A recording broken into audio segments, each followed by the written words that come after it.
Il est sur des bénéfices de 4, 5, 6 000 € par mois.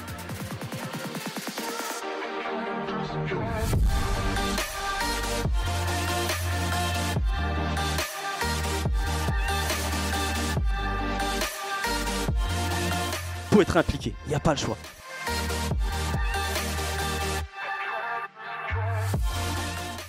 Il a une visite. 2 heures plus tard, il m'envoie un petit message, un truc de fou, j'ai une deuxième visite. Et le lendemain, il a une troisième visite.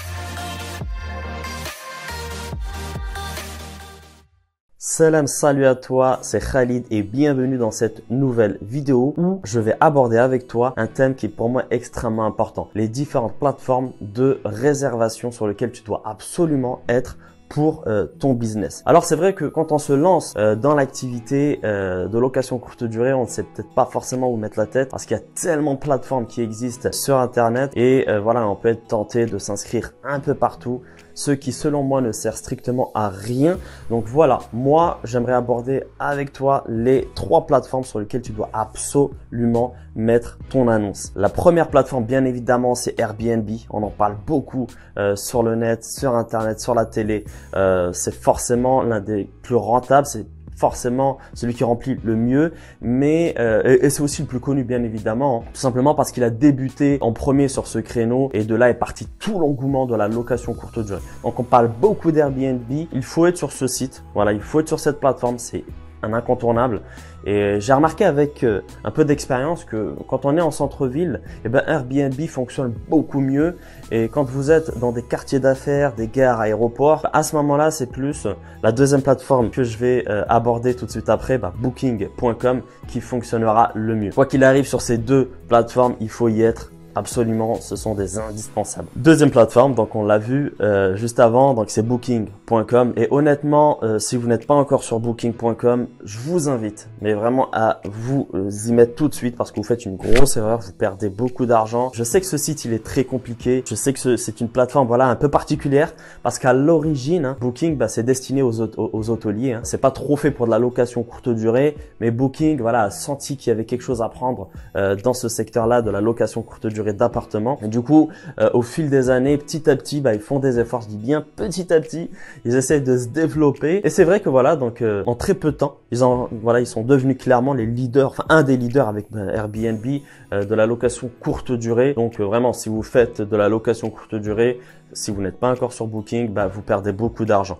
Alors oui, c'est un peu plus, voilà, comme je vous l'ai expliqué, c'est une plateforme qui est compliquée, elle n'est pas du tout intuitive, mais voilà, il faut y être. Vous pouvez mettre vos locations beaucoup plus chères, les professionnels payent beaucoup plus cher, c'est pour de la longue durée. Inscrivez-vous, clairement inscrivez-vous. Moi aujourd'hui, sur l'ensemble de mes appartements, Booking correspond à peu près 30-40% de mon chiffre d'affaires, même si ça tend à diminuer un petit peu en ce moment à cause du contexte actuel du Covid.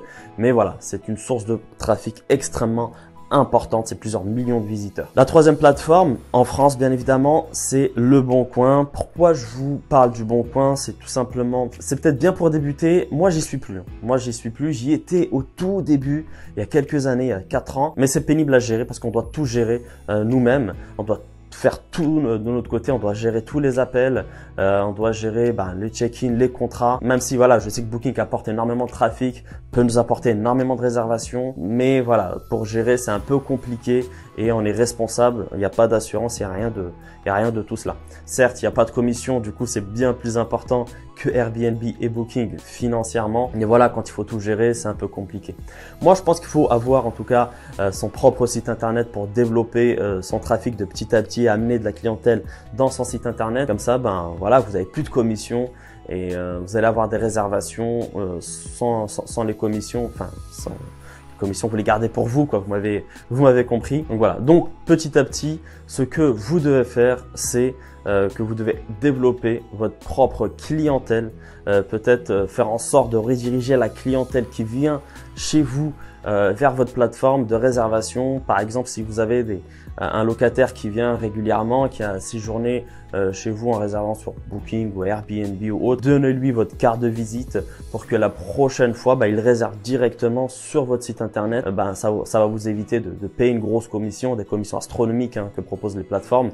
Et vous avez un petit peu cette indépendance et vous n'allez plus dépendre de ces plateformes petit à petit. Donc clairement, c'est bien plus intéressant d'avoir son propre site internet, mais il faut être patient. Donc voilà, si on doit résumer les trois plateformes sur lesquelles vous devez absolument vous positionner, Airbnb, Booking et Le Bon Coin, et vraiment petit à petit essayer de construire votre propre site de réservation et rediriger toute votre clientèle sur ce site et éviter de payer des commissions astronomiques que proposent les plateformes. Comme ça, vous allez gagner en indépendance et vous allez augmenter votre rentabilité. En tout cas, je vous remercie de votre écoute. Si cette vidéo t'a plu, n'hésite pas à liker, n'hésite pas à me laisser un commentaire et me parler d'autres plateformes de réservation que toi tu utilises et qui cartonne. Et si tu t'intéresses à l'activité de location courte durée, la sous-location professionnelle plus précisément, je t'invite à cliquer sur le lien qui se trouve en description de la vidéo et visionner une masterclass qui explique justement le concept. Et moi, je te dis à très bientôt dans une prochaine vidéo.